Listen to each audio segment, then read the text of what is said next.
Believe it or not, people are already starting to their holiday shopping, but some gifts might come with a few more instructions. People hoping to give their loved ones drones this year should be prepared for some new restrictions. Kevin Morris with the Federal Aviation Administration, the FAA, joining us this morning. Kevin is known as the Drone Guy. Kevin, welcome to the show. Good morning. Good morning. Thanks for having me on. Happy to be here. Man, no question. Listen, I'm a tech junkie. I have been wanting a drone for the last couple of years. I still want a drone. Hint, hint, if anyone out there wants to send one to me.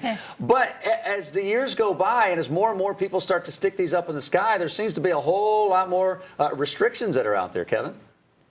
Yeah, well, first and foremost, drones are really, really cool. If you haven't flown one, I highly recommend going out and flying one. They're a lot of fun to fly. But I think one of the biggest things to remember is you're not just opening a toy for Christmas. That's actually an aircraft. And the FAA wants you to know that you're that aircraft's pilot.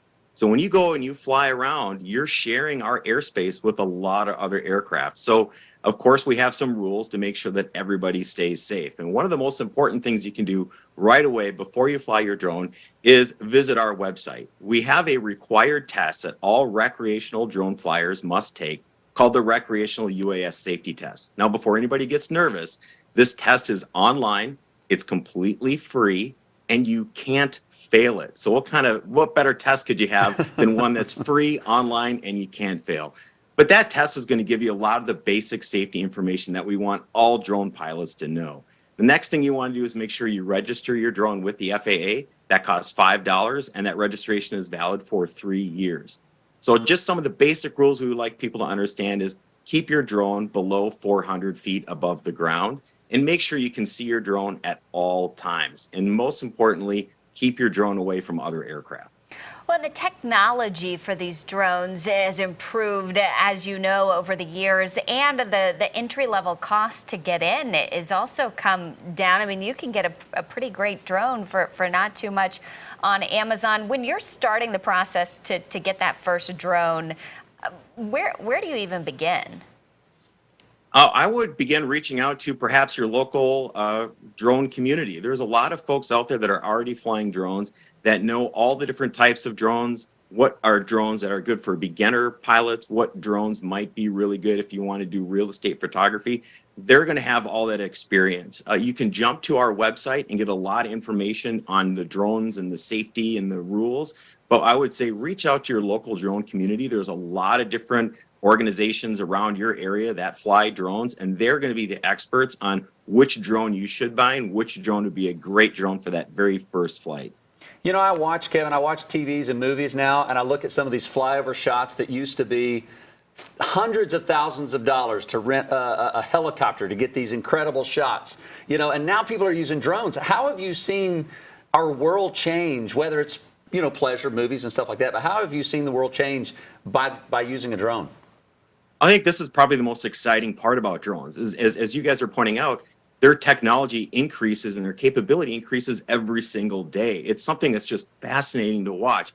It's our fastest growing segment of aviation. We have over 800,000 drones registered in the United States. That's almost 3 times as many drones as traditional aircraft. And the things that they can do, filming, photography, package delivery, are really, really exciting. We see drones supporting disaster relief efforts. We see drones doing search and rescue missions. It's really incredible what they do, and it's changing the landscape of aviation. It's going to be fun to watch. Do you think that with more drones in people's hands, or at least the controllers, that might really spur the next generation into the aviation industry?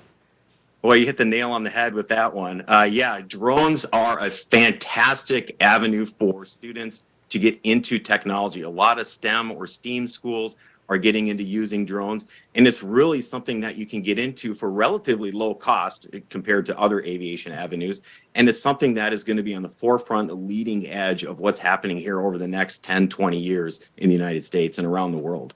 I mean, we've got, even in the news industry, it's changed. You know, you got a traffic accident or a fire or something like that, and you know, we've got some of our photographers are now getting their pilot's license to be able to fly a drone. It really is phenomenal what you can do with the drone. If I open one on Christmas morning, I just want to fly it over my house, Kevin. That's really all I want to do. Are there privacy issues? I feel like, you know, you've got fences on the ground, yet once you get up above the homes, it's almost like it's limitless. Do you have to be careful privacy where you're going and not snooping into someone's backyard? Well, so at the FAA, our job is to make sure that we keep our airspace the most safe and efficient in the world. And we have some of the most complex airspace in the world. So we work tirelessly to keep that airspace safe and efficient. When you get into privacy and trespassing laws, those are always handled at the local level. So your city, state, local laws, they govern privacy, trespassing, peeping Tom laws, things like that. So if you do have concerns related to privacy or trespassing, we always recommend you reach out to local law enforcement. Well, Kevin Morris with the Federal Aviation Administration, I think you've inspired maybe a lot of shoppers to put a drone on the Christmas list, even just for those young minds, you know. So, or old minds. Or not that old. It's fascinating. Kevin, really thank you for what you do with the FAA and inspiring us today. We appreciate it. And follow the rules and register. There you go.